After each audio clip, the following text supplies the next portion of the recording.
Hi, Maria here for Beauty Junkees. Today I'm going to show you how to use the Pro Duo Fiber Blush Brush from Beauty Junkees. This brush is of course amazing for applying loose or pressed blush in a very even and light way.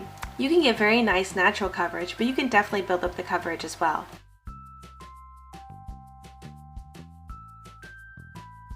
To use, swirl the brush into your favorite Beauty Junkees blush and tap off the excess. Then with a light hand, apply the product to the apples of your cheeks in small circular motions and sweep back towards the temples as well. Then build up product as desired.